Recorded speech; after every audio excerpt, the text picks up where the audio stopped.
He agreed to ruin a blind date for money. But the moment she spoke, he realized this wasn't a setup he could walk away from.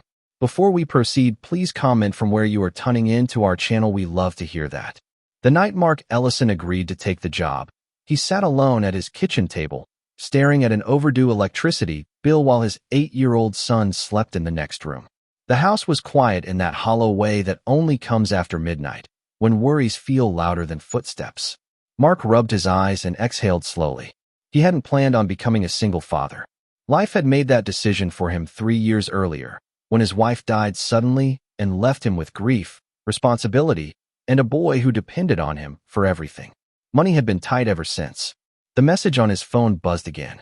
$500. One dinner. No questions asked. Mark had laughed when he first read it. He thought it was a joke. But then the sender followed up with details, time, place, instructions. The job was simple. Go on a blind date. Act interested at first. Then, halfway through dinner, say something cruel enough to make the woman walk out. That was it. No physical harm. No threats. Just words. Mark told himself he wasn't a bad person. He was just desperate. His son needed new school shoes. The electricity bill was due in 48 hours. And $500 was more money than Mark made in a week. Still, something about it made his stomach twist. He typed back a single question. Why me? The reply came instantly. Because she won't see it coming. Mark didn't like that answer, but he agreed anyway. He told himself it was just acting. He told himself the woman would recover. People got rejected all the time. What was one bad date? He didn't sleep much that night. The next evening, Mark stood outside a modest Italian restaurant downtown, adjusting the collar of his only decent shirt. The place wasn't fancy, but it wasn't cheap either. Candlelight glowed through the windows. Soft music drifted out onto the sidewalk. He checked his phone again. The instructions were clear. Her name was Lily. She would arrive at 7. She was blind. Mark swallowed. That detail hadn't been in the first message. He considered walking away. For a moment, he almost did. But then he thought of his son's worn-out sneakers, the ones taped at the sole. He thought of the eviction notice that wasn't here yet, but felt inevitable. At exactly 7 o'clock, the door opened. Lily stepped inside carefully, a white cane folded in her hand. She wore a simple blue dress and a cautious smile, the kind people wore when they were trying not to show nerves. Mark watched as the hostess guided her toward his table. Mark, Lily asked softly. Yes, he said, standing up.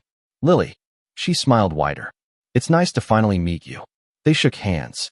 Her grip was firm, confident. Not what he expected. Dinner started normally. They talked about small things. Mark told her he worked in warehouse logistics. Lily said she worked as a phone-based counselor for a mental health nonprofit. She asked thoughtful questions. She listened closely, not just waiting for her turn to speak. It made what Mark had to do feel heavier with every passing minute. He noticed how she turned her face toward him when he spoke, how attentive she was. She laughed easily, genuinely. Not once did she mention her blindness unless it came up naturally. Halfway through the meal, Mark's phone vibrated in his pocket. That was the signal. This was the moment. His mouth went dry. He cleared his throat. Lily, there's something I should say. She tilted her head. Okay. Mark forced himself to follow the script he'd been given. He straightened his posture, hardened his voice. I don't think this is going to work, he said. Honestly, I didn't realize what I was getting into. Her smile faded slightly. What do you mean? He hesitated. Just a second too long. Then he said the line he'd been told would do the job. I don't think I could ever date someone like you. It's just too much. I don't want my life to revolve around a disability. The words hung between them like smoke. The restaurant seemed quieter somehow. Lily didn't cry. She didn't raise her voice. She didn't even look surprised. Instead, she took a slow breath. Thank you for being honest, she said calmly. But I think you should know something. Mark frowned. What? This is the 4th blind date I've been on this month, she continued. And the 3rd one that ended exactly like this. Mark's chest tightened. She folded her hands on the table. Different men. Different words. Same message. He opened his mouth, but she held up a hand. It's okay, she said gently. I'm used to it. People think blindness defines me. They think kindness means pity. They think love would be a burden. She smiled again, but this time it didn't reach her eyes. What they don't know, she said, is that I live alone. I work full-time. I pay my own bills. And I still believe people are mostly good, even when they hurt me. Mark felt something crack inside his chest. I hope, Lily continued, that whatever made you say that tonight, it was worth it. She reached for her cane, stood up, and paused. For what it's worth, she added, you have a kind voice. I heard it before you decided not to use it. Then she walked away. Mark sat frozen as the door closed behind her. The $500 hit his account before he even left the restaurant. He didn't touch it. That night, Mark went home and sat on the edge of his son's bed, watching him sleep. He felt like the worst example of a father imaginable. The next morning, he woke up with a decision. He tracked down the number that had hired him. Who is she? He typed. Why are you doing this? The response came hours later. She rejected my brother years ago. He never got over it. This is just balance. Mark stared at the message in disbelief. Balance. He transferred the money back immediately. Then, without fully understanding why, he searched for Lily online. It took some digging, but he found the nonprofit she worked for. He hesitated, then called.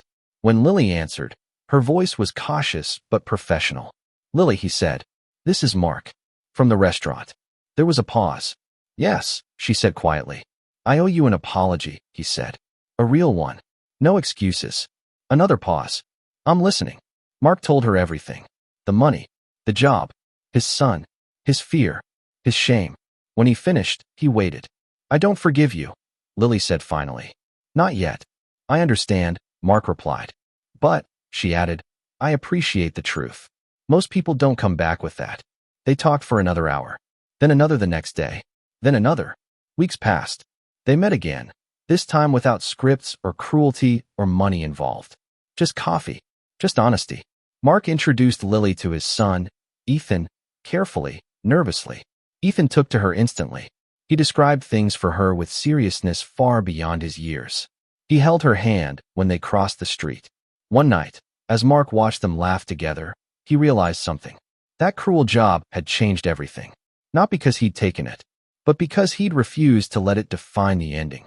Months later, Mark told Lily he loved her. She smiled and said, I know. I heard it in your voice a long time ago. And for the first time in years, Mark believed the future could be brighter than the past.